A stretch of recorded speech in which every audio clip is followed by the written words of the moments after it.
অনেক সময় মানুষ অতীতকে দেখেন আর তখন অহংবোধে পরিপূর্ণ হয়ে ওঠেন। কখনো বর্তমানের দিকে তাকান, ভবিষ্যতের দিকে তাকান আর পরিতৃপ্তিতে ভরে ওঠেন। কেন বুঝতে পারেন না একটা সহজ কথা? এই যে সৃষ্টি, এই সৃষ্টি হলো একটা বড় চক্র যা বারংবার আপনার কাছে ফিরে আসবেই। কঠিন থেকে কঠিনতর পরীক্ষায় আপনাকে নিযুক্ত করবে, যাতে আপনাকে উত্তীর্ণ হতেই হবে। যা কাল ছিল তা আজ নেই, এটা সবাই জানেন। যা আজ আছে তা হয়তো কাল থাকবে না, এটাও আপনাকে মেনে নিতে হবে, তাও আবার হাসি মুখে। শান্ত থাকতে শিখুন আর কখনোই মনের মধ্যে অহংকার উৎপন্ন হতে দেবেন না।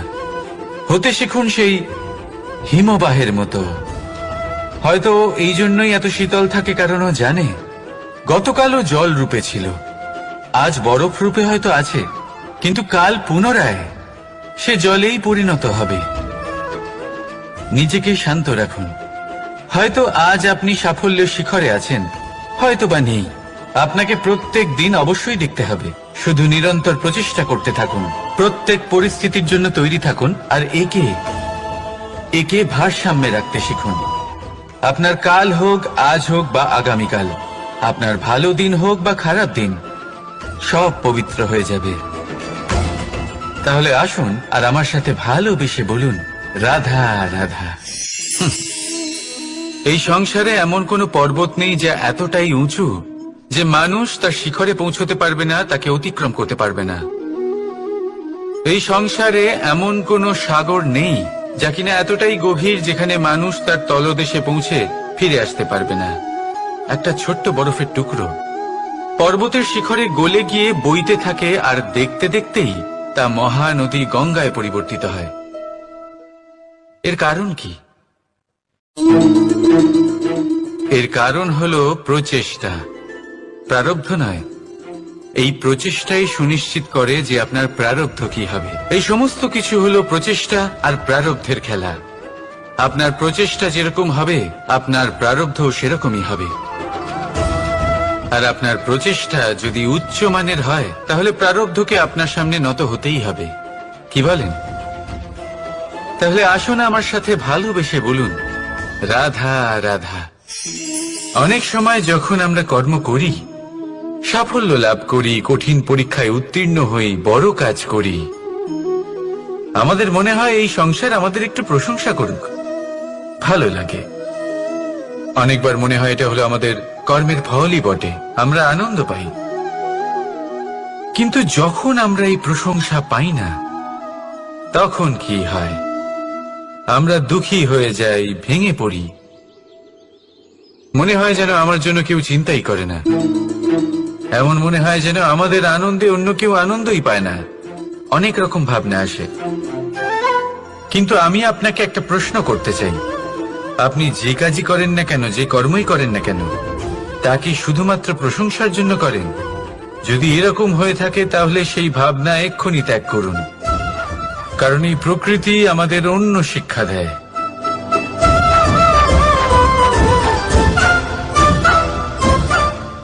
এই ফুলকে দেখুন,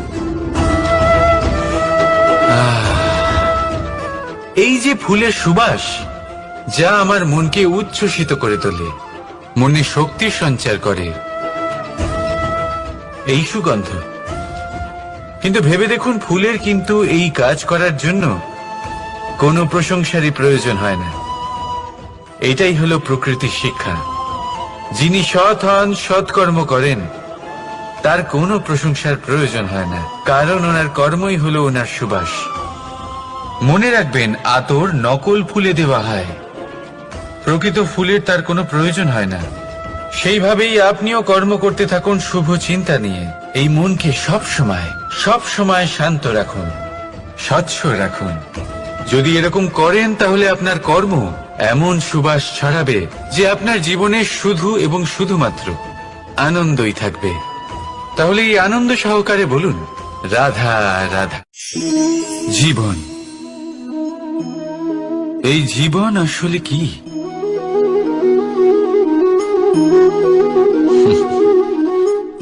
এই প্রশ্ন সবার মনেই এসে থাকে। সবার মন এই প্রশ্নের জন্যই চিন্তিত থাকে, এই জীবন আসলে কি, এর উদ্দেশ্য আসলে কি, কি করা যেতে পারে এই জীবনে? এই জীবন কি কিছু পাওয়ার, নাকি এই জীবন কিছু হারাবার? এই জীবন কি আসলে সেটাই যেখানে আমাদের পরমাত্মার খোঁজ করা উচিত, নাকি আমাদের ধাবিত করা উচিত নিজেদের স্বপ্নের লক্ষ্যে? এই জীবন আসলে কি? এই জীবন আসলে অত্যন্ত সরল। এ হলো শান্ত জলের মতো, একটা আয়নার মতো এই জীবন। এই জীবন আসলে ঠিক যেন এক আয়নার মতো। আয়না কি করে? আপনাকে সেটাই দেখায় যা আপনি করে থাকেন। আপনি হাসি মুখে আয়নার দিকে তাকান, আয়না আপনাকে আপনারই মুখ দেখাবে সেই হাসি সমেত। আপনি রেগে গিয়ে আয়নার দিকে তাকান, আয়না আপনাকে সেটাই দেখাবে। আপনি প্রসন্নভাবে হেসে আয়নার দিকে তাকালে আয়না আপনাকে সেটাই দেখাবে। এটাই হলো জীবন, একটা আয়নার মতো। আপনি এটা ভাববেন না যে এই জীবন আপনাকে কি দিয়েছে, বরং এটা ভেবে দেখুন যে আপনি এই জীবনকে কি প্রদান করেছেন। যদি আপনি এই জীবনকে সুখ প্রদান করেন, আনন্দ দিতে পারেন, ভালোবাসা দিতে পারেন, তাহলে এই জীবনও আপনাকে সুখ, আনন্দ আর ভালোবাসাই দেবে। তাহলে আসুন এই সুখ, আনন্দ আর ভালোবাসা দিয়ে বলুন, রাধা রাধা। সংসারে অনেক সময় এরকম হয় যে আমরা খুব সমস্যায় থাকি, খুব বিপদের মধ্যে থাকি, আর সেই সমস্ত মানুষ যারা আমাদের কাছের মানুষ, আমাদের আপনজন, তারা আমাদের ত্যাগ করে চলে যান।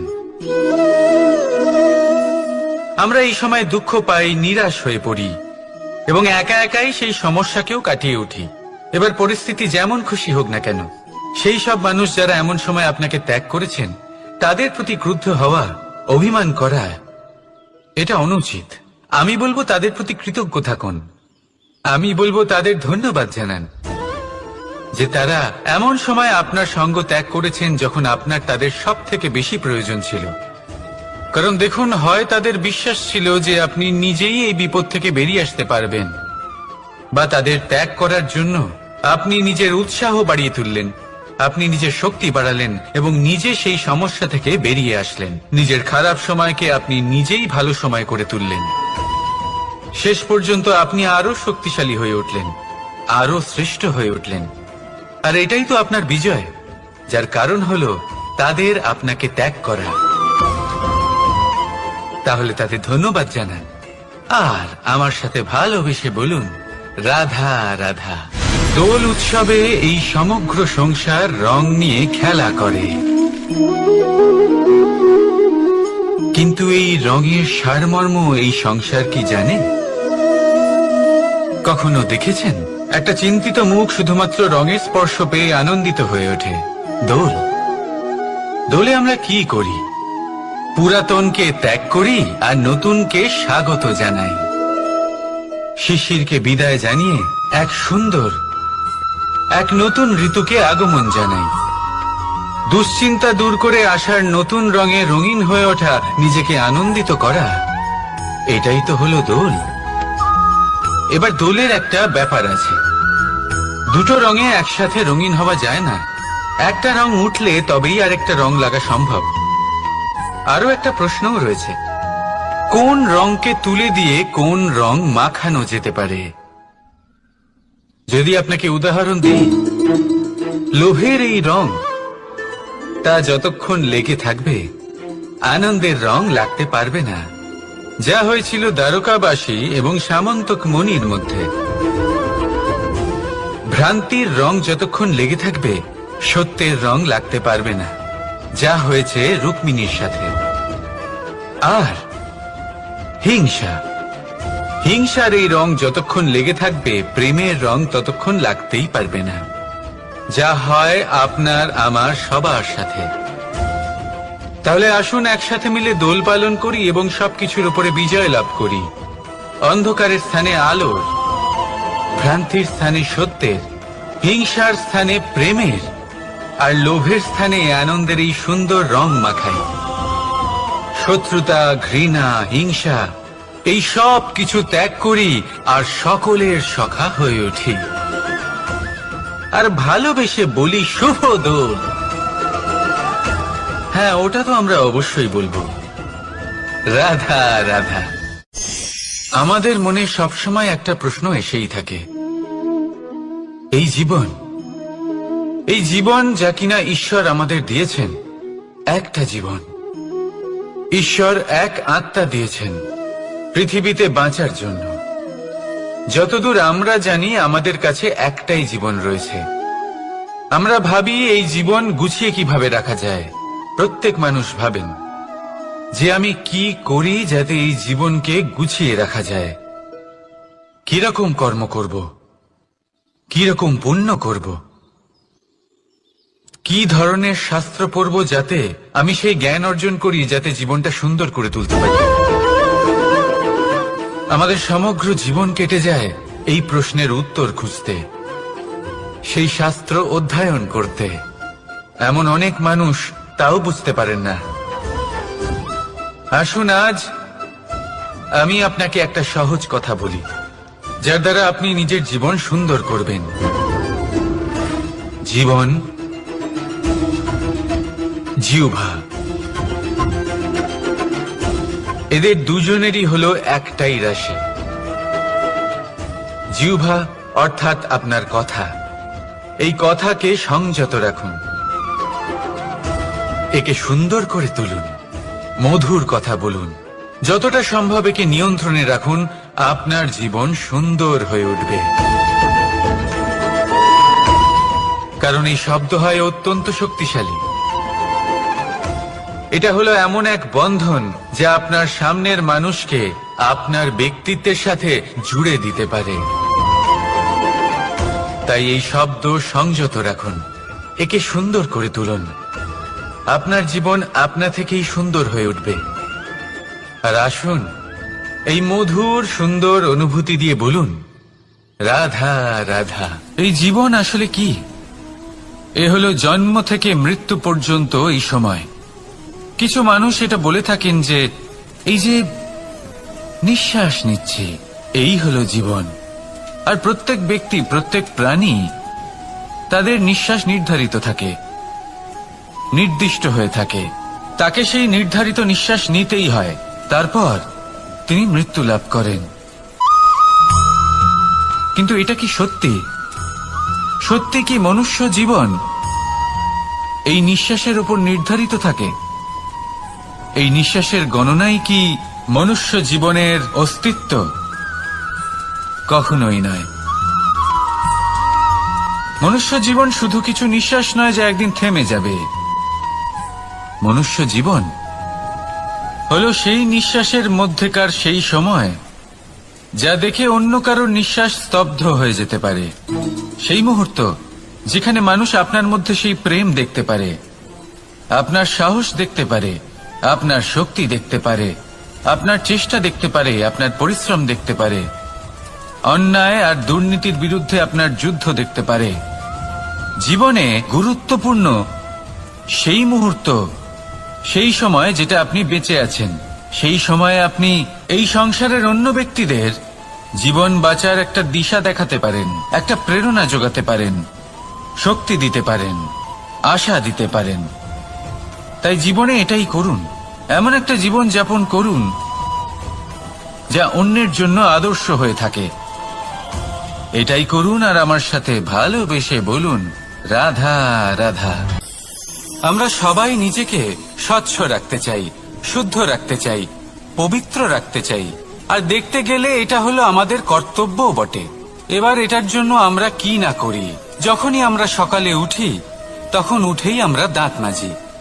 দিনে যখনই আমরা সময় পাই কিছু সুগন্ধি খাদ্য খাবার চেষ্টা করি যাতে আমাদের মুখ থেকে দুর্গন্ধ না আসে, বরং সুগন্ধ আসে।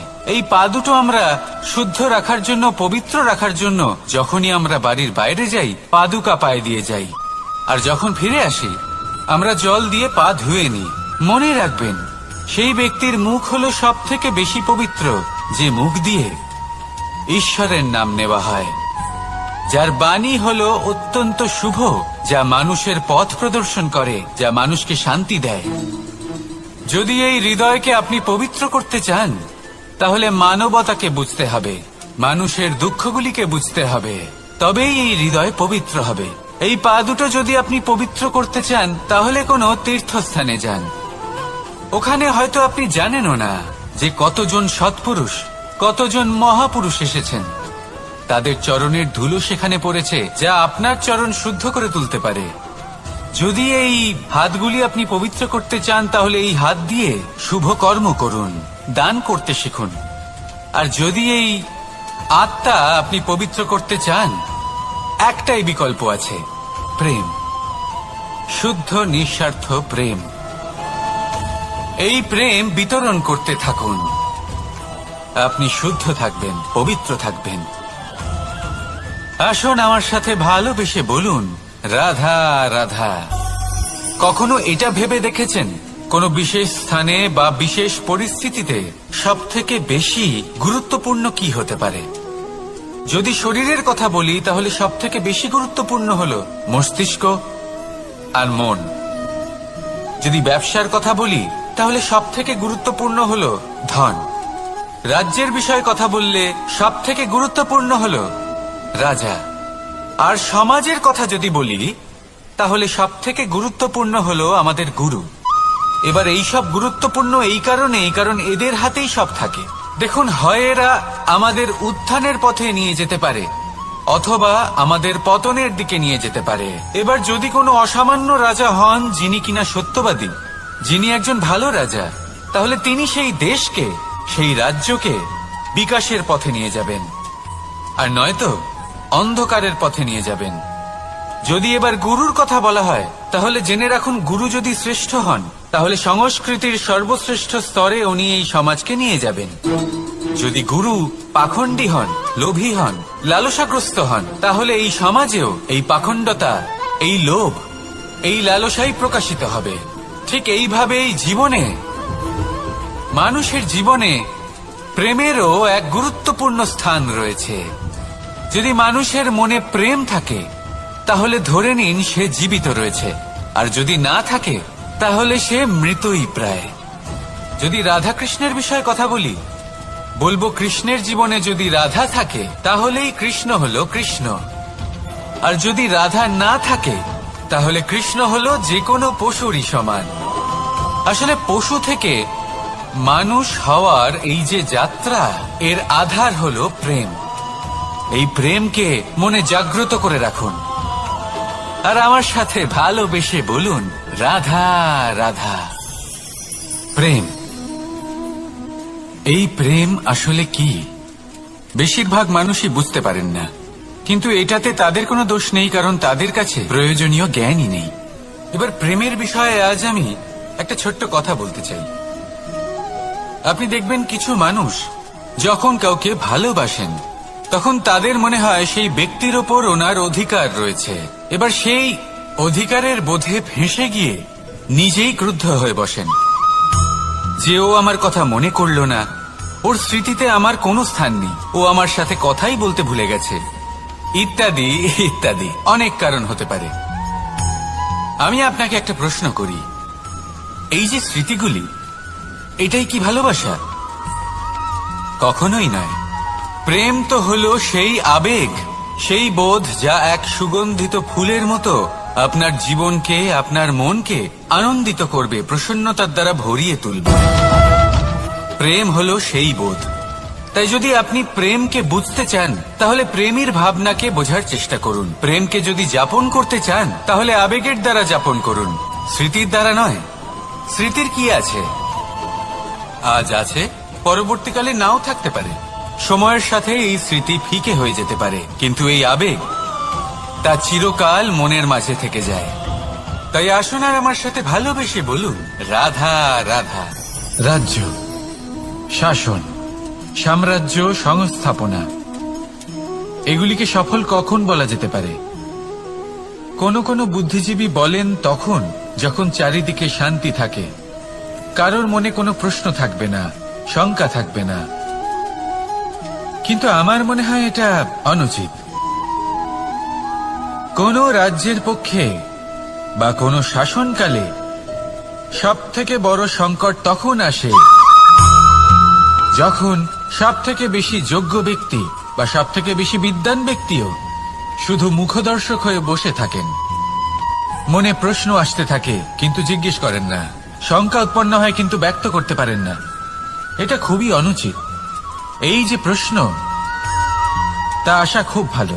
এই প্রশ্ন অকারণে আসে না, কোনো সমস্যার কারণেই আসে। এই প্রশ্নের দ্বারা আপনি সেই সমস্যাগুলি দেখতে পাবেন যাতে আপনি এতদিন অনভিজ্ঞ ছিলেন। আর যত প্রশ্নের নিবারণ আপনি করবেন ততই আপনার রাজ্য, আপনার শাসন আরো শ্রেষ্ঠ হয়ে উঠবে। এই প্রশ্ন, এই শঙ্কা, এগুলো আপনাকে সমাধানের চূড়াতে অবশ্যই নিয়ে যাবে। সেই জন্য না প্রশ্ন করা অনুচিত, আর না শঙ্কা ব্যক্ত করা অনুচিত। আর না তিনি মূর্খ যিনি প্রশ্ন করেন, শঙ্কা ব্যক্ত করেন। তাই এনাদের কখনো দূরে করে দেবেন না। এনাদের নিজস্ব মতামত রাখতে দিন। যখন সবাই মিলে একমত হবেন তখন নিশ্চিত রূপে বলা যায় যে এই রাজ্য, এই শাসন, এই সংস্থাপনা সাফল্যের শিখরে রয়েছে। তাহলে আসুন আর আমার সাথে ভালোবেসে বলুন, রাধা রাধা। প্রকৃতি, নিয়তি কখনোই কারোর সাথে পক্ষপাত করে না। প্রত্যেককে জীবনদান দেয়, সমান সুযোগ প্রদান করে। এটা সেই ব্যক্তির উপরে নির্ভর করে যে সে কিভাবে তার থেকে লাভবান হয়ে উঠবে। তার নির্বাচনের উপর নির্ভর করে, তার দৃষ্টিভঙ্গির উপর নির্ভর করে, নির্ভর করে যে সে কতটা ধনাত্মক বা কতটা নেতিবাচক। দুই ধরনের মানুষ হন।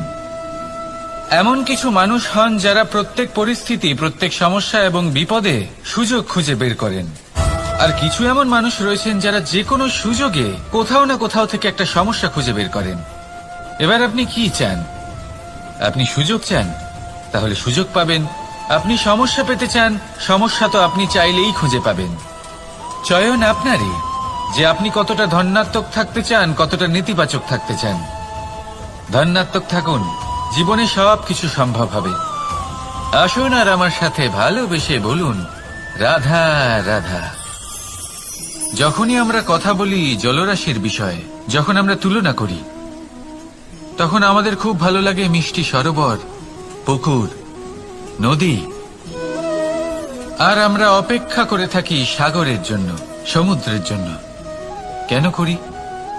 কারণ এই সাগর, এই সমুদ্র, এ হলো অত্যন্ত বিশাল আর ভয়ানক। এর জলও কিন্তু নোনতা, যা আমরা পান করতে পারি না। কখনো ভেবে দেখেছেন এই সমুদ্রের অন্তরে এই নোনতা জল, এই নোনতা ভাব, এটা আসে কোত্থেকে? এই যে সমুদ্র, যে প্রবাহমান নদীর থেকে যে খনিজ নির্গত হয়, তার ভান্ডার হলো এটা। সেই খনিজকে নিজের অন্তরে গ্রহণ করে, সেই নোনতা ভাব নিজের মধ্যে সমাহিত করে, আর তারপর সেই নোনতা জল বাষ্পে পরিণত হয়ে ওপরে উঠে যায়, যা মেঘ হয়ে আপনার ওপর মিষ্টি বৃষ্টি হয়ে ঝরে পড়ে। এ হলো সমুদ্রের ত্যাগ, যার জন্য আপনি মিষ্টি জল পান করতে পারছেন, সে নদী থেকেই হোক বা সরোবর থেকে। সেই জন্যই হয়তো সাগর হলো এত মহান। হয়তো সেই জন্যই রত্ন সাগরে পাওয়া যায়। তাই মনে রাখবেন, ক্ষমতা তারই হয় যে ত্যাগ করতে জানে, কোনো বিষকে নিজের মধ্যে ধারণ করে নিতে জানে। তাহলে আপনিও এটাই করুন, এতটাই শক্তিশালী হয়ে উঠুন, আর আমার সাথে ভালোবেসে বলুন, রাধা রাধা। বৃষ্টির ফোঁটা কত ছোট, কিন্তু সাগর কত বড়। হিমখণ্ড কত ছোট, হিমালয় কত বড়। কত পার্থক্য আছে দেখুন। দশরথ পুত্র রাম আর শ্রীরাম। দেখুন, একটা ফোঁটা একসাথে মিলিত হয়ে তখন এই বিশাল সাগর তৈরি হয়। সকল হিমখণ্ড যখন একসাথে মিলিত হয় তখন এই বিশাল মহান হিমালয় গঠিত হয়। সেইভাবেই একটা ছোট্ট বনবাস দিয়ে শুরু হয়েছিল একটা যাত্রা, রাম থেকে শ্রীরাম হবার পথে, মর্যাদা পুরুষোত্তম হবার জন্য। কিন্তু এর থেকে আপনি কি শিখলেন? বিন্দু আসলে মহান নয়, মহান হলো সাগর। হিমখণ্ড মহান নয়, মহান হলো হিমালয়। অর্থাৎ কোনো মহান কাজ করার জন্য বা মহান হবার জন্য আপনাকে আরম্ভ করতে হবে ছোট থেকে। একটা অত্যন্ত সরল কিন্তু একটা গুরুত্বপূর্ণ কথা আমি আপনাকে বলতে চাই। দেখুন, আরম্ভ করার জন্য প্রথমেই আপনার মহান হবার কোনো প্রয়োজন নেই, কিন্তু হ্যাঁ, মহান হবার জন্য প্রথমে আরম্ভ করা অত্যন্ত প্রয়োজনীয়। আপনি যদি শুরুই না করেন তাহলে কখনো মহান হতেই পারবেন না। প্রকৃত নিষ্ঠা দ্বারা আরম্ভ করুন। আপনার পদক্ষেপ, আপনার কর্ম যতই ক্ষুদ্র হোক না কেন, তা করতে থাকুন, নিরন্তর চেষ্টা করতে থাকুন। তারপর দেখবেন এই যে মহানুভবতা নিজে পথ চলে আপনার কাছে আসবে। তাই আপনি এটাই করুন আর আমার সাথে ভালোবেসে বলুন, রাধা রাধা। কোনো প্রাণী, মানুষ অত্যন্ত চঞ্চল হয়, একদম জলের মতো। জলও অত্যন্ত চঞ্চল, অত্যন্ত উৎসুক। জল সবসময় উৎসুক হয়ে থাকে আকাশের কাছে যাবার জন্য। সেই জন্য সে নিজেকে জ্বালায়, বাষ্প হয়, আর আকাশে পৌঁছে মেঘে সমাহিত হয়ে যায়। তারপর সেই জল উৎসাহিত হয়ে থাকে যে ও কবে বৃষ্টির ধারা হয়ে মাটিতে ঝরে পড়বে। প্রখর বায়ুর বেগ সহ্য করে, তারপর মাটিতে ঝরে পড়ে। এটা জল কিভাবে করতে পারে? তার উত্তর হলো এটাই যে জল যাত্রার উদ্দেশ্য আর মাহাত্ম্য বুঝতে পারে। আর সত্যি বলতে এই যাত্রা কিন্তু অত্যন্ত গুরুত্বপূর্ণ। দুর্ভাগ্যজনক বিষয় হলো এটাই যে মানুষ তার নিজেরও একটা যাত্রা থাকে, কিন্তু সে তার মাহাত্ম্য, তার উদ্দেশ্য বুঝতেই পারে না। সে শুধু ব্যস্ত হয়ে থাকে লক্ষ্য প্রাপ্তির দিকে। কিন্তু জীবনের যে আসল সুখ রয়েছে তা এই যাত্রার মধ্যেই লুকিয়ে রয়েছে। সেই জন্য এই যাত্রা যাপন করতে শিখে নিন, এর আনন্দ উপভোগ করতে শিখে নিন। কারণ যে ব্যক্তি এই যাত্রায় আনন্দ নিতে শিখে যান, আনন্দ উপভোগ করতে শিখে যান, সে নিজের লক্ষ্যে নিশ্চিত রূপে পৌঁছে যান। তাই নিজের এই যাত্রার প্রত্যেক মুহূর্ত উপভোগ করতে থাকুন আর এই আনন্দ সহকারে বলুন, রাধা রাধা। কথোপকথন অত্যন্ত গুরুত্বপূর্ণ। এটা প্রত্যেক সম্পর্কের জন্য, বরং জীবনের জন্য অত্যন্ত গুরুত্বপূর্ণ। যদি কথোপকথন না হয় তাহলে আপনি অপর মানুষকে বুঝবেন কি করে, বা উনি আপনাকে বুঝবেন কি করে? এবার কথোপকথনের দুটি পদ্ধতি থাকে। প্রথম হলো আপনি সামনের মানুষের কথাটা বুঝতে চাইলেন। দ্বিতীয় পদ্ধতি, আপনি নিজের কথা সামনের মানুষকে বোঝাতে চাইলেন। বেশিরভাগ সময় এটা হয় যে এই কথোপকথন ঝগড়াতে পরিণত হয়। কেন এমন হয়? কারণ না আমরা নিজের কথা সামনের মানুষকে বোঝাতে পারি, না সামনের মানুষ আমাদের বুঝতে পারেন। এটা কেন হয়? কারণ আমরা সামনের মানুষের কথাটা শুনি কিন্তু সেটা বোঝার চেষ্টা করি না, তাকে উত্তর দিতে চাই। জীবনে সামনের মানুষের কথা শুনুন তাকে বোঝার জন্য, দেখবেন সব ভালো হয়ে যাবে। কারণ যে কোনো প্রশ্নের উত্তর আর যে কোনো উত্তরের আরো একটা প্রশ্ন, এটা শুধুমাত্র ঝগড়া সৃষ্টি করে। অনেক সময় মানুষ অতীতকে দেখেন আর তখন অহংবোধে পরিপূর্ণ হয়ে ওঠেন। কখনো বর্তমানের দিকে তাকান, ভবিষ্যতের দিকে তাকান আর পরিতৃপ্তিতে ভরে ওঠেন। কেন বুঝতে পারেন না একটা সহজ কথা?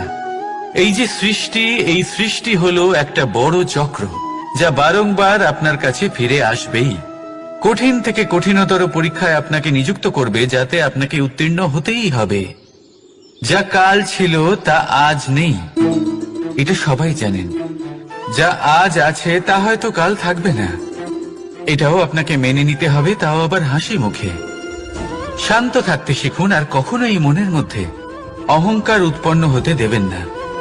হতে শিখুন সেই হিমবাহের মতো।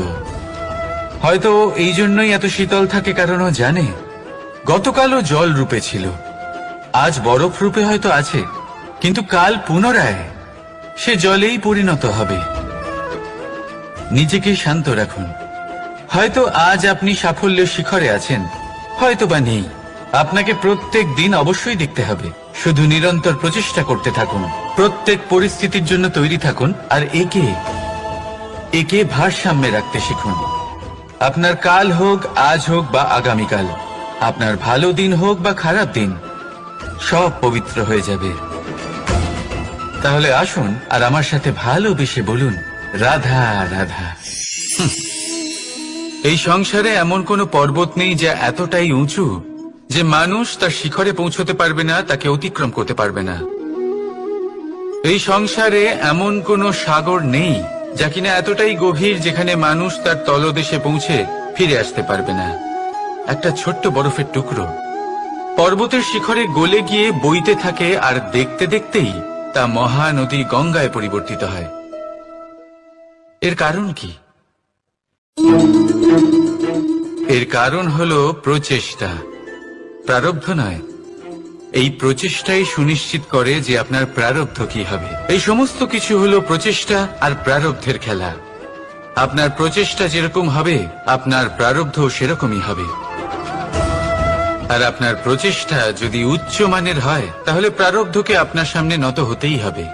কি বলেন? তাহলে আসুন আমার সাথে ভালোবেসে বলুন, রাধা রাধা। অনেক সময় যখন আমরা কর্ম করি, সাফল্য লাভ করি, কঠিন পরীক্ষায় উত্তীর্ণ হই, বড় কাজ করি, আমাদের মনে হয় এই সংসার আমাদের একটু প্রশংসা করুক, ভালো লাগে। অনেকবার মনে হয় এটা হলো আমাদের কর্মের ফলই বটে, আমরা আনন্দ পাই। কিন্তু যখন আমরা এই প্রশংসা পাই না, তখন কি হয়? আমরা দুঃখী হয়ে যাই, ভেঙে পড়ি। মনে হয় যেন আমার জন্য কেউ চিন্তাই করে না। এমন মনে হয় যেন আমাদের আনন্দে অন্য কেউ আনন্দই পায় না। অনেক রকম ভাবনা আসে। কিন্তু আমি আপনাকে একটা প্রশ্ন করতে চাই, আপনি যে কাজই করেন না কেন, যে কর্মই করেন না কেন, তা কি শুধুমাত্র প্রশংসার জন্য করেন? যদি এরকম হয়ে থাকে, তাহলে সেই ভাবনা এক্ষুনি ত্যাগ করুন। কারণ এই প্রকৃতি আমাদের অন্য শিক্ষা দেয়।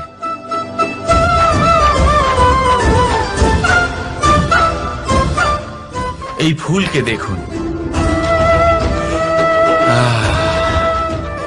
এই যে ফুলের সুবাস, যা আমার মনকে উচ্ছ্বসিত করে তোলে, মনে শক্তি সঞ্চার করে, এই সুগন্ধ। কিন্তু ভেবে দেখুন, ফুলের কিন্তু এই কাজ করার জন্য কোনো প্রশংসারই প্রয়োজন হয় না। এটাই হলো প্রকৃতির শিক্ষা। যিনি সৎ হন, সৎকর্ম করেন, তার কোনো প্রশংসার প্রয়োজন হয় না, কারণ ওনার কর্মই হলো ওনার সুবাস। মনে রাখবেন, আতর নকল ফুলে দেওয়া হয়, প্রকৃত ফুলের তার কোনো প্রয়োজন হয় না।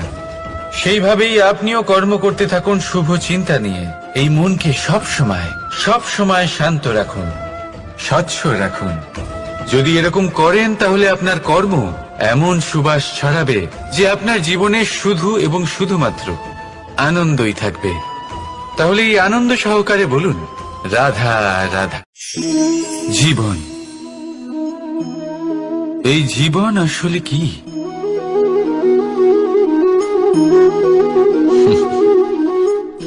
এই প্রশ্ন সবার মনেই এসে থাকে। সবার মন এই প্রশ্নের জন্যই চিন্তিত থাকে। এই জীবন আসলে কি? এর উদ্দেশ্য আসলে কি? কি করা যেতে পারে এই জীবনে? এই জীবন কি কিছু পাওয়ার, নাকি এই জীবন কিছু হারাবার? এই জীবন কি আসলে সেটাই যেখানে আমাদের পরমাত্মার খোঁজ করা উচিত, নাকি আমাদের ধাবিত করা উচিত নিজেদের স্বপ্নের লক্ষ্যে? এই জীবন আসলে কি? এই জীবন আসলে অত্যন্ত সরল। এ হলো শান্ত জলের মতো, একটা আয়নার মতো এই জীবন। এই জীবন আসলে ঠিক যেন এক আয়নার মতো। আয়না কি করে? আপনাকে সেটাই দেখায় যা আপনি করে থাকেন। আপনি হাসি মুখে আয়নার দিকে তাকান, আয়না আপনাকে আপনারই মুখ দেখাবে, সেই হাসি সমেত। আপনি রেগে গিয়ে আয়নার দিকে তাকান, আয়না আপনাকে সেটাই দেখাবে। আপনি প্রসন্নভাবে হেসে আয়নার দিকে তাকালে আয়না আপনাকে সেটাই দেখাবে। এটাই হলো জীবন, একটা আয়নার মতো। আপনি এটা ভাববেন না যে এই জীবন আপনাকে কি দিয়েছে, বরং এটা ভেবে দেখুন যে আপনি এই জীবনকে কি প্রদান করেছেন। যদি আপনি এই জীবনকে সুখ প্রদান করেন, আনন্দ দিতে পারেন, ভালোবাসা দিতে পারেন, তাহলে এই জীবনও আপনাকে সুখ, আনন্দ আর ভালোবাসাই দেবে। তাহলে আসুন এই সুখ, আনন্দ আর ভালোবাসা দিয়ে বলুন, রাধা রাধা। সংসারে অনেক সময় এরকম হয় যে আমরা খুব সমস্যায় থাকি, খুব বিপদের মধ্যে থাকি। আর সেই সমস্ত মানুষ যারা আমাদের কাছের মানুষ, আমাদের আপনজন, তারা আমাদের ত্যাগ করে চলে যান।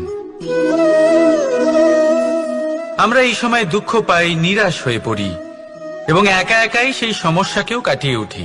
এবার পরিস্থিতি যেমন খুশি হোক না কেন, সেই সব মানুষ যারা এমন সময় আপনাকে ত্যাগ করেছেন, তাদের প্রতি ক্রুদ্ধ হওয়া, অভিমান করা, এটা অনুচিত। আমি বলবো তাদের প্রতি কৃতজ্ঞ থাকুন। আমি বলবো তাদের ধন্যবাদ জানান যে তারা এমন সময় আপনার সঙ্গ ত্যাগ করেছেন যখন আপনার তাদের সব থেকে বেশি প্রয়োজন ছিল। কারণ দেখুন, হয় তাদের বিশ্বাস ছিল যে আপনি নিজেই এই বিপদ থেকে বেরিয়ে আসতে পারবেন, বা তাদের ত্যাগ করার জন্য আপনি নিজের উৎসাহ বাড়িয়ে তুললেন, আপনি নিজের শক্তি বাড়ালেন এবং নিজে সেই সমস্যা থেকে বেরিয়ে আসলেন। নিজের খারাপ সময়কে আপনি নিজেই ভালো সময় করে তুললেন। শেষ পর্যন্ত আপনি আরো শক্তিশালী হয়ে উঠলেন, আরো শ্রেষ্ঠ হয়ে উঠলেন। আর এটাই তো আপনার বিজয়, যার কারণ হলো তাদের আপনাকে ত্যাগ করা। তাহলে তাদের ধন্যবাদ জানান আর আমার সাথে ভালোবেসে বলুন, রাধা রাধা। দোল উৎসবে এই সমগ্র সংসার রং নিয়ে খেলা করে, কিন্তু এই রঙের সারমর্ম এই সংসার কি জানে? কখনো দেখেছেন একটা চিন্তিত মুখ শুধুমাত্র রঙের স্পর্শ পেয়ে আনন্দিত হয়ে ওঠে? দোলে আমরা কি করি? পুরাতনকে ত্যাগ করি আর নতুনকে স্বাগত জানাই। শিশিরকে বিদায় জানিয়ে এক নতুন ঋতুকে আগমন জানাই। দুশ্চিন্তা দূর করে আসার নতুন রঙে রঙিন হয়ে ওঠা, নিজেকে আনন্দিত করা, এটাই তো হলো দোল। এবার দোলের একটা ব্যাপার আছে, দুটো রঙে একসাথে রঙিন হওয়া যায় না। একটা রং উঠলে তবেই আরেকটা রং লাগা সম্ভব। আরো একটা প্রশ্নও রয়েছে, কোন রংকে তুলে দিয়ে কোন রং মাখানো যেতে পারে? যদি আপনাকে উদাহরণ দিই, লোভের এই রং, তা যতক্ষণ লেগে থাকবে আনন্দের রং লাগতে পারবে না। যা হয়েছিল দ্বারকাবাসী এবং সামন্তক মণির মধ্যে। ভ্রান্তির রং যতক্ষণ লেগে থাকবে সত্যের রং লাগতে পারবে না, যা হয়েছে রুক্মিণীর সাথে। আর হিংসার এই রং যতক্ষণ লেগে থাকবে প্রেমের রং ততক্ষণ লাগতেই পারবে না, যা হয় আপনার আমার সবার সাথে। তাহলে আসুন একসাথে মিলে দোল পালন করি এবং সবকিছুর উপরে বিজয় লাভ করি। অন্ধকারের স্থানে আলোর, ভ্রান্তির স্থানে সত্যের, হিংসার স্থানে প্রেমের, আর লোভের স্থানে আনন্দের এই সুন্দর রং মাখাই।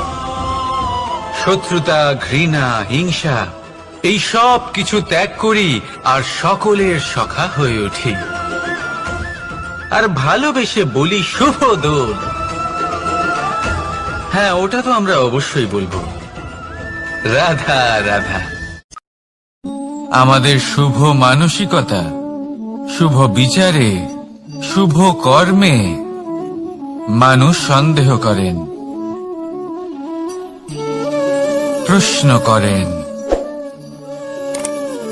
প্রমাণ চান, শুদ্ধতার পরীক্ষা দিতে বলেন।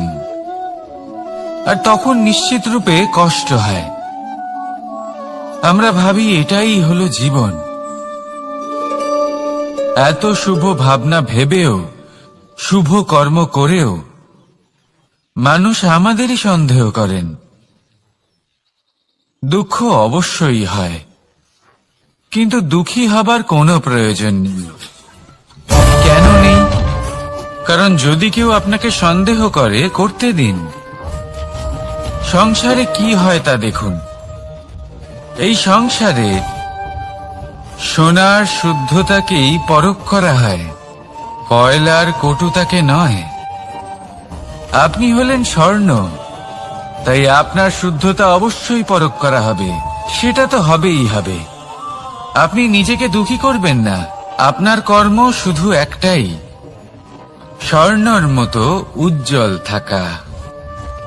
এই সংসার আপনার ভাবনা, চিন্তা, কর্ম এবং শুদ্ধতার প্রমাণ পেতেই থাকবে। তাই আসুন আর আমার সাথে ভালোবেসে বলুন, রাধা রাধা। অনেক সময় এমন হয় যখন মানুষ আমাদের সত্যকে অস্বীকার করতে থাকেন আর মানুষের মিথ্যে কথাগুলিকে গ্রহণ করেন, তাও আবার অত্যন্ত সহজে। তখন আমাদের খুব দুঃখ হয়, বড়ই ক্রোধ হয় মানুষের এই মানসিকতা নিয়ে। কিন্তু এটা জানা অত্যন্ত গুরুত্বপূর্ণ যে এমন কেন হয়। কারণটা কি আপনি? আপনারই কি কোনো দোষ রয়েছে? কখনোই নয়। কারণ হলো এটা যে এই যে সত্য, এই সত্যের মূল্য অত্যন্ত অধিক, এতটাই অধিক যে অনেক সময় অনেক ধনী ব্যক্তিও এর মূল্য মেটাতে পারেন না।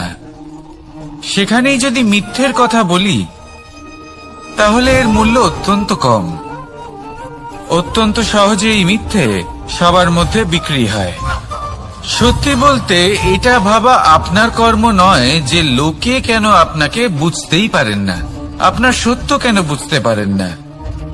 আপনার কর্ম হলো আপনার সত্যের সাথে দাঁড়িয়ে থাকা, সেই সত্যের সাথে চলতে থাকা। কারণ সত্য তার কাছেই আসবে যে সত্যকে খুঁজে নিতে চায়। নয়তো বেশিরভাগ মানুষ মিথ্যেকে নিয়েই প্রসন্ন রয়েছেন। আপনি সত্যের সাথে কর্মের পথে অগ্রসর হতে থাকুন। সত্য বেশি দিন লুকোনো থাকে না। সংসারের সম্মুখে এটা অবশ্যই একদিন আসবে, কিন্তু তখনও সেটা মানুষের উপর সে বিশ্বাস করবে কি করবে না। আপনি কর্ম করতে থাকুন আর আমার সাথে ভালোবেসে বলুন, রাধা রাধা। জীবনে যখনই আমরা এমন কোনো পথে চলতে চাই যা মূলত কাঁটায় ভরা ছোট পাথর থাকে, যা বিঁধে যেতে পারে, তখন আমরা কি করি? আমরা পাদুকা ব্যবহার করি, আর তারপরে আমরা খুব সরলভাবে সেই পথে অগ্রসর হতে পারি। কিন্তু যদি পাদুকা আর পায়ের মাঝে কোনো ছোট পাথরও এসে ফেঁসে যায়, তখন কিন্তু আমরা খুব কোমল পথও পার করতে পারবো না। কিছু বুঝলেন আপনারা? এর সারমর্ম হলো এটাই যে আমরা বাইরের যুদ্ধ জয় করতে পারি, সেখানে সফল হতে পারি, কিন্তু তার থেকেও অনেক বেশি গুরুত্বপূর্ণ আর অনেক বেশি কঠিন অন্তরের যুদ্ধ হয়। অন্তরের সমস্যাগুলি হয় লোভ, মোহ, ক্রোধ, লালসা, ভয়।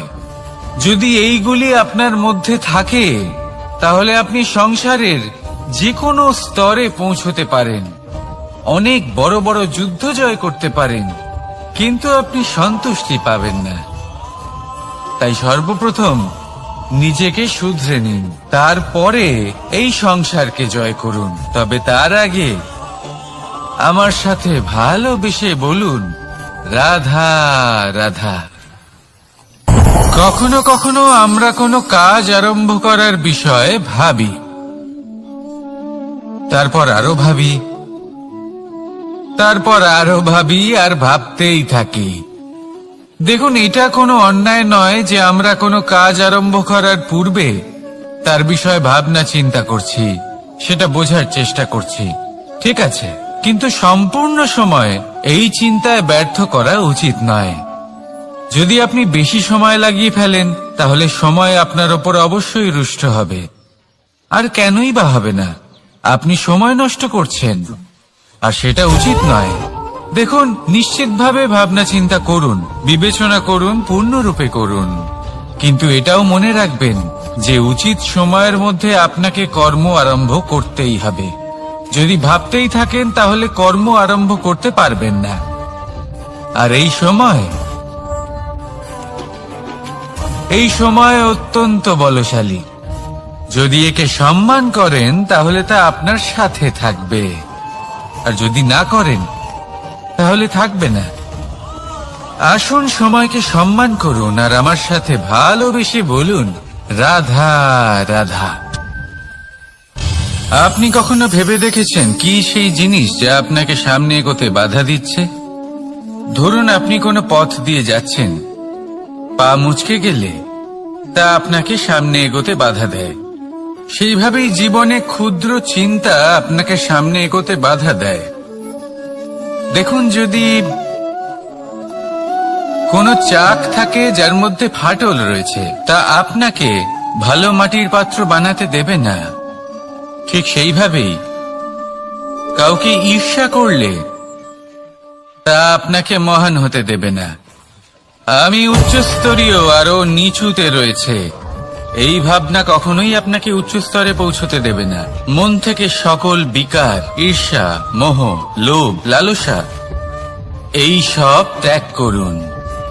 চিন্তা ভাবনাকে বড় করে তুলুন, ধন্যাত্মক বোধ জাগিয়ে তুলুন, আর সম্পূর্ণ সমর্পিত হয়ে কর্ম করুন। মহানুভবতা আর সাফল্য এই দুই আপনার পদানত হয়ে থাকবে। তাহলে আসুন আর আমার সাথে ভালোবেসে বলুন, রাধা রাধা। খুব বড় একটা প্রশ্ন করতে চলেছি, এই সংসারের সব থেকে বেশি সুখী কে? এবার কেউ বলবে সেই ব্যক্তি যিনি সব থেকে বেশি ধনী, যার কাছে সব থেকে বেশি ধন আছে, আভূষণ আছে, স্বর্ণ আছে। কেউ বলবেন কোন রাজ্যের রাজা, কারণ তিনি শাসন করতে পারেন, তার আদেশ ছাড়া কোনো কাজ সম্ভব নয়, ইত্যাদি ইত্যাদি। এর উত্তর যদি আমি দিই তাহলে এটুকুই বলবো, সংসারের সব থেকে সুখী ব্যক্তি হলেন তিনি যিনি সন্তুষ্ট। তার কাছে সন্তোষরূপী ধন আছে যা তাকে সুখী রাখে। এবার এই সন্তুষ্টি সেটা কিভাবে আসে জীবনে? এটা আসে ধৈর্যের কারণে।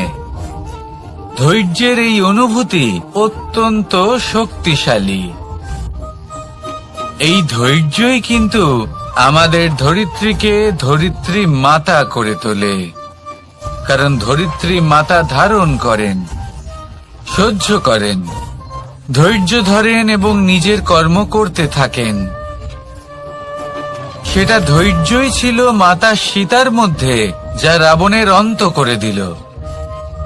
এই ধৈর্যের কারণেই নারায়ণ কুর্ম অবতার ধারণ করেছিলেন, বড় একটা পর্বতকে পৃষ্ঠে ধারণ করেছিলেন এবং সমুদ্র মন্থনকে সম্ভব করেছিলেন।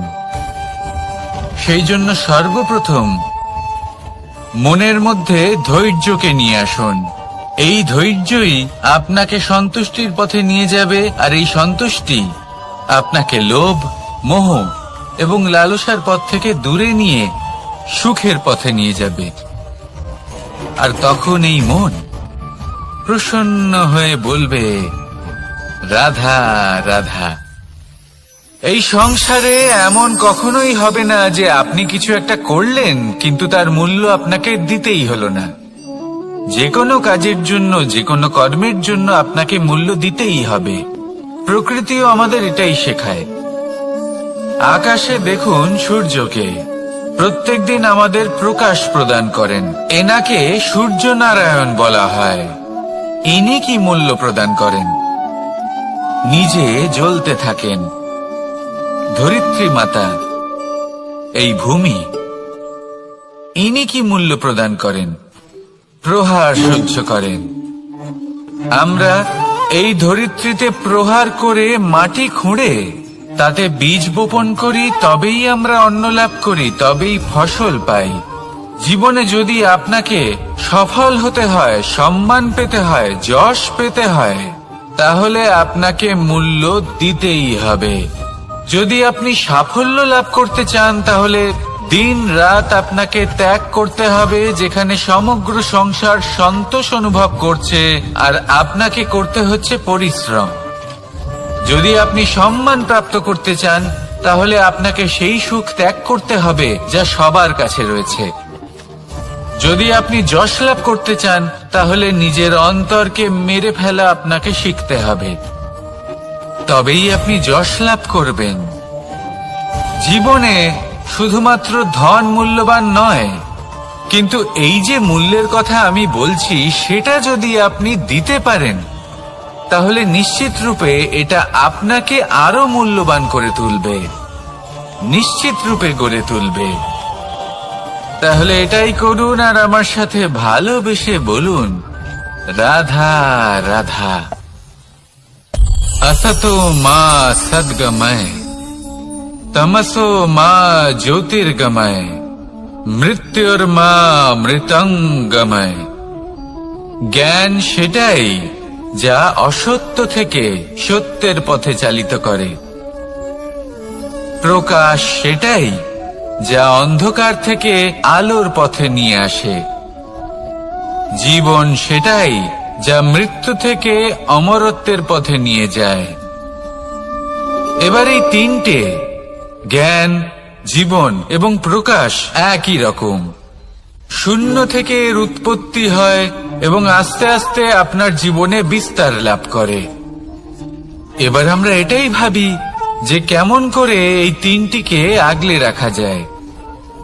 এর উত্তর হলো, এদের আগলে রাখার প্রয়োজনই নেই, ভাগ করে দিতে হবে। কোন বৃক্ষকেই দেখে নিন, একটি বৃক্ষ অনেক বছর ধরে বেঁচে থাকে। কেন? কারণ সে ভাগ করে দিতে জানে।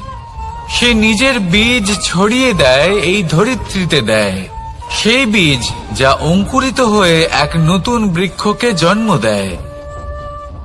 শুধু ছড়িয়ে দিয়ে একটি বৃক্ষ জীবন দান করতে পারে।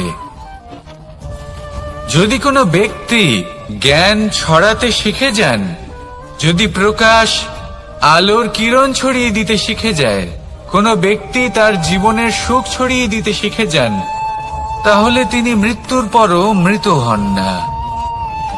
এই ভাগ করে দেওয়ার সুখটাই কিছুটা আলাদা। এই সুখ অনুভব করুন আর আমার সাথে ভালোবেসে বলুন, রাধা রাধা। এই সংসারের সব থেকে বড় যুদ্ধ কোনটা? দেব অসুরের যুদ্ধ যা অনেক বছর ধরে চলেছিল, নাকি রাম রাবণের যুদ্ধ, নাকি মহাভারত? না, সংসারের সব থেকে বড় যুদ্ধ হলো সেইটা যা নিজের সাথে লড়া হয়, নিজের মনের সাথে লড়া হয়, নিজের অন্তরের সাথে লড়া হয়। এটাই সব থেকে বড় যুদ্ধ। এবার নিজেই দেখুন আপনার সব থেকে বড় শত্রুকে। আপনার স্বার্থ, আপনার কামনাগুলি, আপনার অহংকারগুলি, যা আপনাকেই নষ্ট করে দেয়। যদি এদের ওপর আপনি বিজয় লাভ করতে পারেন, তাহলে ধরে নিন এই সংসারে সবার উপরে আপনি বিজয় লাভ করতে পারবেন। এই সংসারে কেউ আপনাকে পরাজিত করতে পারবে না, কিন্তু তার জন্য প্রয়োজন অনুভূতির। অনুভূতি ভালোবাসার, অনুভূতি অনুপ্রেরণার। যে ব্যক্তি ভালোবাসতে পারেন এবং প্রেরণা দিতে পারেন, তিনি চিরকাল জয় লাভ করতে পারেন।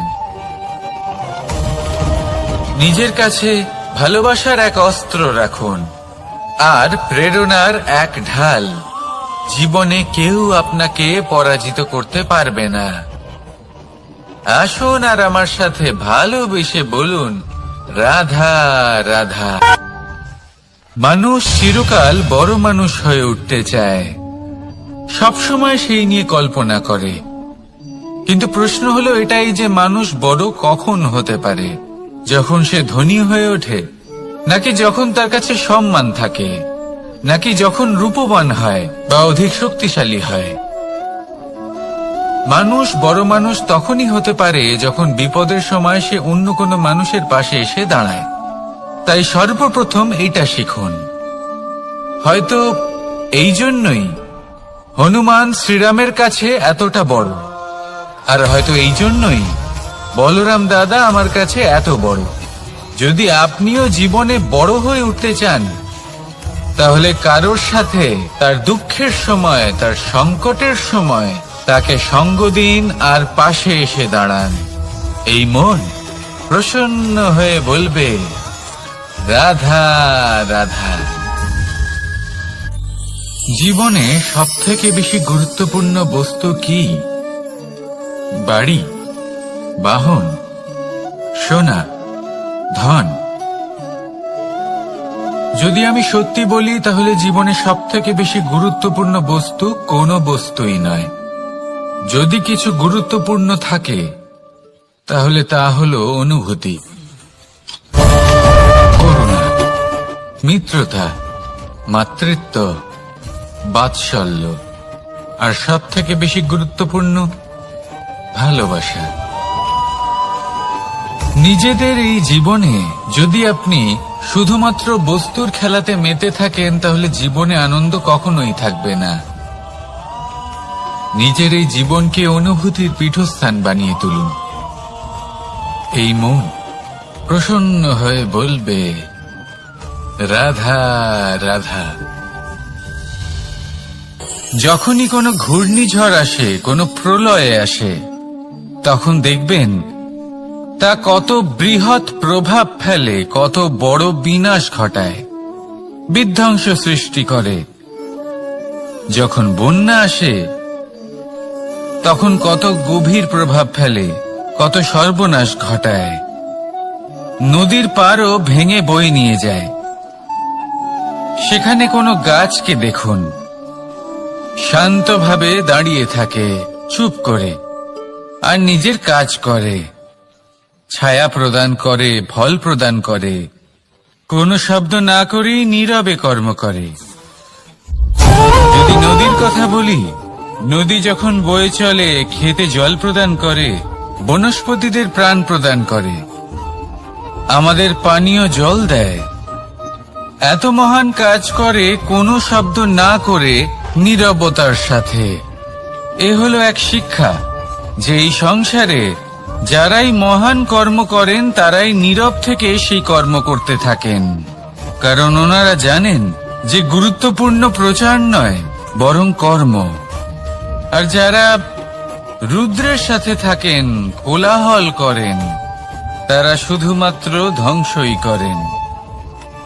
এবার আপনি মৌন থেকে শুধুমাত্র কর্ম করে মহান হতে চান, নাকি রুদ্রের সাথে থেকে বিধ্বংস ঘটাতে চান? সিদ্ধান্ত আপনারই। আসুন আর আমার সাথে ভালোবেসে বলুন, রাধা রাধা।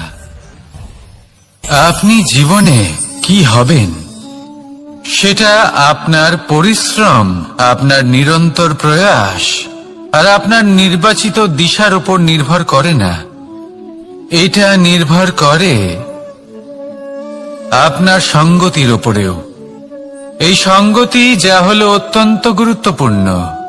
প্রকৃতিও আমাদের এটাই শেখায় বিভিন্ন উদাহরণ দিয়ে। যদি আপনাকে একটা উদাহরণ দিই, কখনো বাতাসের প্রবাহ লক্ষ্য করবেন। এই বাতাসের প্রবাহ যখন কোনো পুষ্পকে স্পর্শ করে, সেও সুগন্ধে পরিপূর্ণ হয়ে যায়। এই বাতাসের প্রবাহ যখন কোনো নালীর উপর দিয়ে প্রবাহিত হয়, তখন সেও সুগন্ধহীন হয়ে যায়। এ সঙ্গতির প্রভাব যা মানুষকে কোথা থেকে কোথায় নিয়ে যেতে পারে, আপনি জানতেও পারবেন না। এ হলো সঙ্গতির প্রভাব, যেখানে চানার সাথে গুড়ও মিশে যেতে পারে। এ হলো সঙ্গতিরই প্রভাব, যেখানে একটা সাধারণ পাথর স্বর্ণের সাথে মিশে গিয়ে একটা রত্নে পরিণত হতে পারে। তাই এই সঙ্গতির বিষয়ে বিশেষ খেয়াল রাখবেন। আপনি কার সাথে মিশছেন, কি বলছেন, কি শিখছেন, আপনার অস্তিত্বের উপর তাদের কি প্রভাব পড়ছে সব লক্ষ্য করবেন। আর আমার সাথে ভালোবেসে বলবেন, রাধা রাধা। কর্ম এবং ফল। মানুষের স্বভাব হলো এটাই যে তিনি নিজের প্রত্যেক পরিশ্রমের প্রতিফল প্রার্থনা করেন। বেশিরভাগ সময় এই ফলাফলের চিন্তা করতে করতে, কল্পনা করতে করতে উনি কর্ম করতে থাকেন যে আমি এই কাজটা করলে এই ফল পাবো।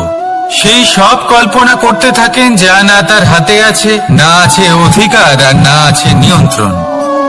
উনি শুধু নিজের কর্ম করতে পারেন। উনি কি ফল পাবেন তা তার হাতে কখনোই নেই। তাই আপনিও শুধুমাত্র কর্ম করতে থাকুন, ফলের চিন্তা করবেন না। মনে রাখবেন, শিকড় এবং শাখা যেভাবে একে অপরের সাথে জড়িয়ে, সেইভাবেই একে অপরের সাথে জড়িয়ে কর্ম এবং ফল। যেরকম কর্ম আপনি করবেন সেরকম ফল আপনি অবশ্যই পাবেন। তাই এই ফলের আশায় কর্মের সময় কখনোই নষ্ট করবেন না, কারণ যে ব্যক্তি সময় নষ্ট করেন, সময় সেই ব্যক্তিকে অবশ্যই নষ্ট করে দেয়। কর্ম করুন নিঃস্বার্থভাবে, ফলের চিন্তা করবেন না। আর আমার সাথে ভালোবেসে বলুন, রাধা রাধা। কর্ম এবং ফল। দেখতে গেলে এই সমস্ত ব্রহ্মাণ্ড এই দুইয়ের মাঝেই স্থির হয়ে আছে।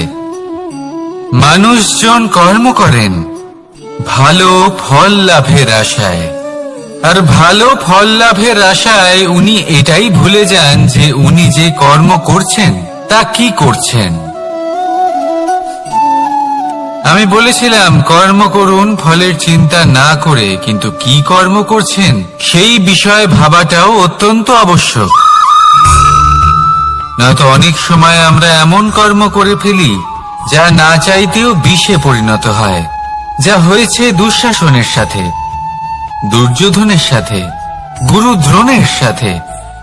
একজনের মানসিকতা উচিত ছিল না, একজনের বিবেক উচিত ছিল না, আরেকজন যে পক্ষ নির্বাচন করেছিলেন সেই পক্ষ উচিত ছিল না।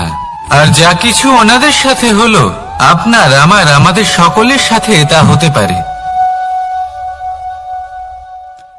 আমি বলেছিলাম কর্ম করুন, ফলের চিন্তা করবেন না, কিন্তু এই কর্মের বিষয়ে বিচার করে দেখাটাও ততটাই আবশ্যক। দেখুন, কর্ম করার উচিত প্রক্রিয়া ফলের চিন্তা না করা, কিন্তু যদি আপনার কর্ম শুভ হয় তাহলে তার ফলও নিয়তি আপনাকেই দেবে। সর্বদা কর্ম করার সময় এটা ভাবুন যে আপনার এই কর্ম এই সংসারকে, এই সমাজকে, আপনার পরিবারকে, আপনার আশেপাশের মানুষজনকে কোন দিশায় নিয়ে যাবে। যদি এটা সবার জন্য মঙ্গলময় হয় তাহলে কর্ম করতে থাকুন। আর হ্যাঁ, নিশ্চিত রূপে ফলের চিন্তা করবেন না। আসুন আমার সাথে ভালোবেসে বলুন, রাধা রাধা। বটবৃক্ষের বীজ সর্ষের দানার থেকেও ছোট হয়, কিন্তু যখন তা নিজের রূপ ধারণ করে তখন তা বিশাল বৃক্ষের আকার ধারণ করে, যা সহস্র বছর ধরে বেঁচে থাকে, ছায়া প্রদান করে, পাখিদের আশ্রয় প্রদান করে, আর দেয় পথচারীদের বিশ্রাম করার স্থান। কেন? কারণ সেই ছোট বীজ তা মাটির ভেতরে গিয়ে নিজের খোলস ত্যাগ করে। অন্ধকারে থাকে সে, যতই আলো আসুক না কেন, যতই বর্ষা আসুক না কেন, সব সহ্য করে। আর তারপরে একটা চারা গাছ অঙ্কুরিত হয়, তারপর ধীর গতিতে একটা বিশাল বৃক্ষতে পরিণত হয়। দেখুন, জীবনে কঠিন সময় আসে, এই জন্য নয় যে আপনি হার মেনে নেবেন, এই জন্য আসে যাতে আপনি ভবিষ্যৎ নির্মাণের জন্য নিজেকে তৈরি করতে পারেন। যদি কঠিন সময়ে আপনি ওই বীজের মতো দৃঢ় হয়ে থাকতে পারেন, তাহলে আপনিও একদিন সেই বিশাল বৃক্ষের মতো নিজের অস্তিত্ব গড়ে তুলতে পারবেন, যা সহস্র বছর পর্যন্ত মনে রাখা হবে। আসুন আমার সাথে ভালোবেসে বলুন, রাধা রাধা। এই ব্রহ্মাণ্ড কত বৃহৎ, তাই না? যার সম্মুখে এই পৃথিবীকেও একটা বিন্দুর মতো মনে হয়। আর এই পৃথিবীতে আমরা কে হই, আমাদের আকার কিরকম, আমাদের অস্তিত্বই বা কি? যখন আমরা এভাবে ভাবি তখন মনে হয় আমরা কিছুই নই। তা আমরা যখন কিছুই নই, তাহলে আমরা এত চিন্তা করি কেন? কি ভেবে ভয় পাই? কাকেই বা এত ভয় পাই? কে আমাদের মারতে পারে আর কেই বা আমাদের জন্ম দেবে? আত্মার আসলে না কখনো জন্ম হয় আর না কখনো মৃত্যু। আত্মা শুধুই শরীর বদল করে। আপনি, আমি, আমরা সকলে এই শরীর নয়, আমরা হলাম আত্মা, যা হলো পরম আত্মার পরম অঙ্গ। সেই জন্য মনে রাখবেন, বাইরের কোথাও দেখবেন না, নিজের অন্তরের গভীরে গিয়ে দেখুন, আত্মাকে উপলব্ধি করতে শিখুন। ক্লেশ, ভয়, চিন্তা, এই সব কিছুর থেকে নিজেকে দূরে রাখুন, তাহলেই উপলব্ধি করতে পারবেন পরমাত্মাকে। তাহলে আসুন আমার সাথে ভালোবেসে বলুন, রাধা রাধা। পরিবর্তন এই সংসারের শাশ্বত নিয়ম। কোন রাজা নেই যিনি চিরকাল রাজা থাকেন, কোন ধনী ব্যক্তি নেই যিনি চিরকাল ধনী থাকবেন। এই সংসারে সূর্যের স্থান নেওয়ার জন্য চন্দ্রিমার আগমন ঘটে। কোন স্থান যাকে পতিত বলা হয়েছিল, সেখানে মহল তৈরি হয়েছে। কোন স্থান যাকে আজ মলিন বলা হয়েছে, কাল সেখানে মন্দিরও স্থাপন হতে পারে। কোন ঋতু চিরকালের জন্য থাকে না, কখনো সময় চিরকাল একরকম থাকে না। আজ যা আপনার কাছে রয়েছে, কাল অন্য কারোর ছিল। আজ যে আপনার কাছে রয়েছে, কাল তা অন্য কারোর কাছে চলে যাবে। আপনার সাথে কিছু থাকলে তা হলো আপনার কর্ম, কিন্তু সেই কর্মের পরিণামও আপনার নয়। আপনি শুধু কর্ম করুন, বাকি সবকিছুই পরিবর্তনশীল। কিন্তু সেই পরিবর্তনকে দেখে ভয় পাওয়ার প্রয়োজন নেই, তাকে স্বাগত জানান। যদি আপনি হাসি মুখে সেই পরিবর্তনকে স্বাগত জানান, তাহলে এই পরিবর্তনও হাসি মুখে আপনার সাথে থাকবে। আসুন আমার সাথে ভালোবেসে বলুন, রাধা রাধা। সঞ্চয়। মানুষের যখন থেকে বোধ বুদ্ধি হয়, সঞ্চয় করতে আরম্ভ করে দেন। সঞ্চয় করতে থাকেন ভোজনের, সঞ্চয় অর্থের, সঞ্চয় শক্তির। নিজের জন্য করেন, নিজের পরিবারের জন্য করেন, নিজের স্ত্রীর জন্য করেন, সন্তানের জন্য করেন, সন্তানের সন্তানের জন্য সঞ্চয় করেন। সঞ্চয় করার জন্য ওনার কাছে অনেক কারণ রয়েছে, কারণ উনি এটা ভাবেন যে এই সঞ্চিত শক্তির জন্য কেউ ওনার কোনো ক্ষতি করতে পারবে না। মানুষ ভুলে যান একটা গুরুত্বপূর্ণ কথা, এই সত্য, উনি এই সংসারে খালি হাতেই এসেছিলেন, আর এখান থেকে ওনাকে খালি হাতেই যেতে হবে। যা এখানকার তা এখানেই থেকে যাবে। আর যদি কিছু ওনার সাথে যায়, তা হলো ওনার কর্ম, আর কিচ্ছু নয়। তাই যদি কিছু অর্জন করতে চান, তাহলে শুভ কর্ম অর্জন করুন, আত্মশক্তি অর্জন করুন, কারণ পরলোকে এটাই হবে আপনার সম্পত্তি। তাহলে কি এটা আপনি অর্জন করতে চান না? আসুন আর আমার সাথে ভালোবেসে বলুন, রাধা রাধা। সদিচ্ছা। দেখতে গেলে 3 অক্ষরে তৈরি এই শব্দ, কিন্তু সমস্ত ত্রিলোক তার উপরেই আধারিত। আপনি এই সংসারে এসেছেন, তখন অবশ্যই শ্বাস নেবেন, কিন্তু তার বদলে আপনাকে কিছু তো দিতেই হবে। আপনার উপর নির্ভর করছে আপনি কি দেবেন। কি দেবেন এই সংসারকে, এই সমাজকে, নিজের পরিবারকে, আর তার বদলে কি নেবেন? যশ নাকি অপযশ? দেখুন, এক ছিল রাবণ, যে কিনা সমুদ্র পার করলো সীতাকে অপহরণ করার জন্য, আর এক ছিলেন রামচন্দ্র, যিনি সমুদ্র পার করেছিলেন সেতু বানিয়ে গিয়েছিলেন সীতাকে ফিরিয়ে নিয়ে আসার জন্য। দুজনেই সমুদ্র পার করেছিলেন, শুধু পার্থক্য ছিল সদিচ্ছাকে বোঝার লক্ষ্যের। অনেক মানুষের যাত্রা একরকম হতেই পারে, কিন্তু আনন্দ তখনই লাভ করবেন যখন লক্ষ্য শুভ হবে, মহান হবে। এই লক্ষ্য দিয়ে এই সংসারের কল্যাণ হবে এবং মানুষের সম্মান হবে।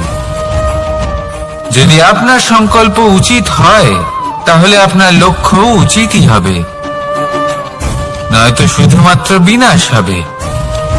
আর উচিত এটাই হবে যে বিনাশের হাত থেকে যেন নিজেকে বাঁচানো যায়, কি বলেন? তাই জীবনে যে লক্ষ্য স্থির করছেন মনে রাখবেন তা যেন শুভ লক্ষ্য হয়। যদি এরকম হয় তাহলে আপনার যাত্রা, আপনার জীবন দুটোই শুভময় হবে। আসুন আর আমার সাথে ভালোবেসে বলুন, রাধা রাধা। সুরক্ষা। এই সুরক্ষা আসলে কি? এটা কি কোনো কবচ নাকি কোনো সীমা? এই সুরক্ষা আসলে অন্য কিছু। আমাদের মাতা পিতা, আমাদের প্রিয়জন, আমাদের বন্ধু, এই সমাজ, আমাদের শুভাকাঙ্ক্ষী, আমাদের আত্মীয়, এনারা সবাই আমাদের জীবনে কোনো না কোনো ভাবে সুরক্ষা দিয়ে থাকেন, একটা কবচ দিয়ে থাকেন কোনো না কোনো রূপে। কিন্তু দেখতে গেলে আমাদের পরাক্রমের পথে, আমাদের বীরত্বের পথে, আমাদের সাহসের পথে এই সুরক্ষাই সব থেকে বড় বাধা হয়ে দাঁড়ায়। একবার ভেবে দেখুন, যদি আপনি কোনো সুরক্ষাই না পান, বা যদি আপনি এই সুরক্ষা ভেঙে বাইরে আসতে পারেন, তাহলে আপনার বীরত্ব চরম সীমায় পৌঁছে যায়। কেন? কারণ তখন আপনি জানেন যে এই সংসারের সম্মুখীন আমাদের নিজেদেরই হতে হবে। আপনি বুঝে যান যে শত্রুর সম্মুখীন এবার নিজের বলের দ্বারা, নিজের পরাক্রমের দ্বারা, নিজের সাহসের দ্বারা করতে হবে। আর তখন আমাদের মনের মধ্যে এই শক্তি জাগ্রত হয়। এই শক্তি অন্তরেই বসবাস করে, শুধু এটা চিনে নিতে হবে, একে জাগ্রত করতে হবে। আর এটা সুরক্ষা ভেঙে যাওয়ার পরেই সম্ভব হয়। আর যারা নিজের শক্তি সম্পর্কে জানেন, যিনি নিজেই জানেন তিনি কতটা শক্তিশালী, তিনি নিজেই নিজের সুরক্ষা কবচ চিরকালের মতো ভেঙে ফেলে দেন, ঠিক কর্ণের মতো। আর তারপরে দেখুন, আপনার পরাজয় হোক বা বিজয়ী হোক না কেন, সেটাই অনেক বড় হয়, সেটাই প্রশস্ত হয়ে থাকে। সেই জন্য ত্যাগ করুন নিজের ভয়কে, নিজের আশেপাশের এই সুরক্ষা চক্রকে ভেঙে ফেলুন, আর সম্মুখীন হন এই সংসারের নিজের শত্রু সম্মুখীন হন। পরাক্রমের এই অঙ্কুর, তা অঙ্কুরিত হওয়ার জন্য বীজের উপরের এই কবচ, এটা ভেঙে যাওয়া অতি আবশ্যক। আসুন আমার সাথে ভালোবেসে বলুন, রাধা রাধা।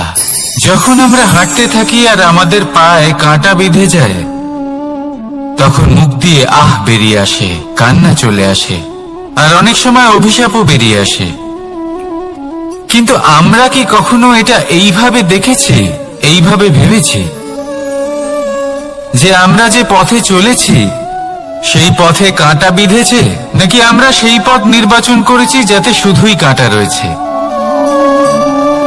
নাকি আমরা এভাবে ভেবে দেখেছি যে এই কাঁটা আমাদের কষ্ট দিতে এসেছে, নাকি এটা আমরাই বিছিয়ে রেখেছিলাম? সাবধান থাকা উচিত ছিল, কারণ কাঁটা বিঁধলে যন্ত্রণা হবে, চিৎকার করে ফেলতে পারি, মুখ থেকে অভিশাপও বেরিয়ে আসতে পারে। কিন্তু এই অভিশাপ শুধুমাত্র আমাদের তরফ থেকে অভিশাপ হয়, সামনের ব্যক্তিটির উপরও নির্ভর করে। এবার সেই ব্যক্তি যদি এমন হয় যে ফুল আর কাঁটা এই দুই সমানভাবে গ্রহণ করতে পারে, তার কাছে অভিশাপও বরদানে পরিণত হয়। শেষ পর্যন্ত ব্যাপারটা দাঁড়ায় ভাবনা, চিন্তা, দৃষ্টিভঙ্গির উপর। কারণ আপনার এই ভাবনাই সত্যি হয়ে সামনে আসে, সেই জন্য এই ভাবনা, চিন্তা, মানসিকতাকে গুরুত্ব সহকারে দেখবেন।